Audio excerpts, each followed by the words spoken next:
jeunes vivent beaucoup par la peur du regard des autres, pas parce qu'ils n'ont rien à dire, parce qu'ils ne savent pas comment libérer cette vague intérieure qui les paralyse. La timidité est comme un sage invisible. Elle t'empêche d'exprimer tes idées. Elle t'empêche de saisir les opportunités. Et en fait, elle t'empêche, elle te vole ta vraie responsabilité. Et le dire, c'est parce qu'on parle pour les mots comme ça. Mais non, la timidité se soigne. Elle se dépasse.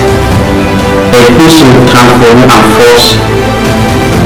La vraie nature de la timidité. La timidité n'est pas un défaut honteux. C'est une réaction humaine. Ton cerveau sert à te prolonger de réserve, et l'humiliation ou de meilleur confort. La protection devient une prison silencieusement. La bonne nouvelle, c'est que ce n'est pas une fatalité.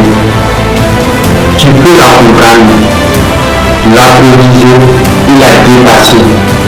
Quand tu es amoureux et que tu lèves la nuit, tu es jugé. Et quand tu te trompes, tout le monde se moque de toi. Et ton cerveau attend. Mieux vaut se faire que de souffrir. Et aujourd'hui, cette réaction te bloque, puisqu'il te protège. Le courage n'est pas l'absence de peur, mais c'est de continuer malgré elle. C'est la capacité de continuer malgré elle. Deuxième partie, la timidité vient du passé. Sa comportement a une racine.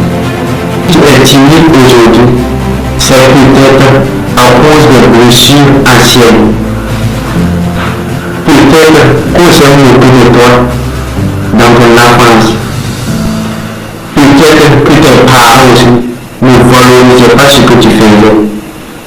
Et troisièmement, peut-être que tu as eu une humiliation en public. Mais aujourd'hui, tu es libre de choisir un nouveau départ. Ce n'est pas ce qui peut arriver qui te définit, mais ce que tu décides d'en faire. Troisième partie, le regard des autres n'est plus une illusion. On pense toujours être au centre du jugement des autres, alors qu'en réalité, chacun est focalisé sur sa propre vie. Le savoir libère. Tu réalises que le regard que tu croyais est souvent une imagination. La liberté commence le jour que tu décides de vivre. La liberté commence le jour que tu décides de ne plus vivre des attentes des autres. Tu parles en public, tu vas trembler, tu crois que tout le monde s'est moqué de toi. En réalité, 80% n'ont rien remarqué. Les 15% te comprennent. Et les 5% vont toujours critiquer, malgré ce que tu vas faire. Libère ta obligation d'impressionner et tu découvriras ta vraie voix. Quatrième partie, comment tu dis gagner cours. Tu n'as pas besoin de grands discours ou des vidéos pour convaincre la timidité. Ce sont les petits actes qui font les grandes ennuis. Chaque bonjour répété, chaque numéro, sourire assuré, t'entraîne comme un athlète. La constance est plus puissante que le talent. Dis bonjour à un inconnu, pose des questions à tes camarades, regarde quelqu'un droit dans les yeux au moins 5 secondes, écoute-toi en train de lire à haute voix. Fais une par chaque jour, et dans 365 jours, tu seras plus fort que 99% d'eux. Cinquième partie, sans un dialogue intérieur. Ce que tu dis de toi-même à l'intérieur devient ta réalité. Chaque jour que tu répètes, je suis nul, ton cerveau y croit. Tu sens un discours intérieur, même en forçant au début. Si tu sens ton discours intérieur, même en forçant, tu te construis à l'intérieur.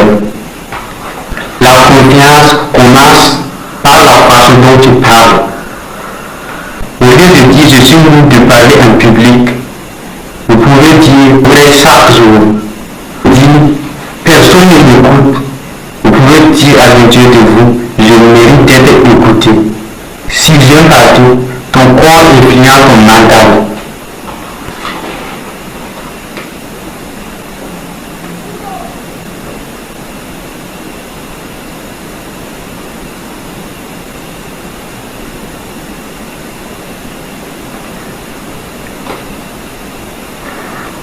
Le langage corporel en vous lance un message chant en ton cerveau. Redresse-toi, respire profondément, passe avec assurance, même si tu doutes de toi.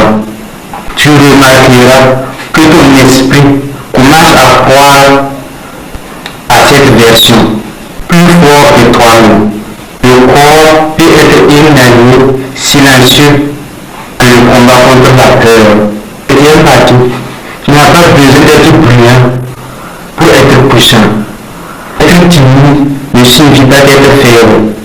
Certains leaders le plus influents sont calmes, posés et réfléchis. Ta discrétion et ta profondeur sont tes forces. Si tu les assumes, c'est pas le volume de ta voix qui détermine tes valeurs, la clarté de ton message. Parle doucement avec des mots qui pèsent lourd. Deuxième partie, pour toi, tes bonnes personnes. Ton environnement façonne ton courage. Pour toi, des gens qui te respectent, qui te poussent à parler et te poussent à parler sans te juger. Une bonne influence peut te faire augmenter ta confiance. Faussez et te rabaisse car ils nourrissent ton esprit de la peur. Deviens des cercles bienveillantes et cercles de bonnes personnes qui te poussent à parler, qui te poussent sans te juger et qui croient en ton potentiel. Parfois, il suffit d'une seule personne qui croit en toi pour réveiller ta confiance. Neuvième partie, autorise-toi à échouer. Ce n'est pas une preuve d'incompétence, mais c'est une preuve que tu essaies.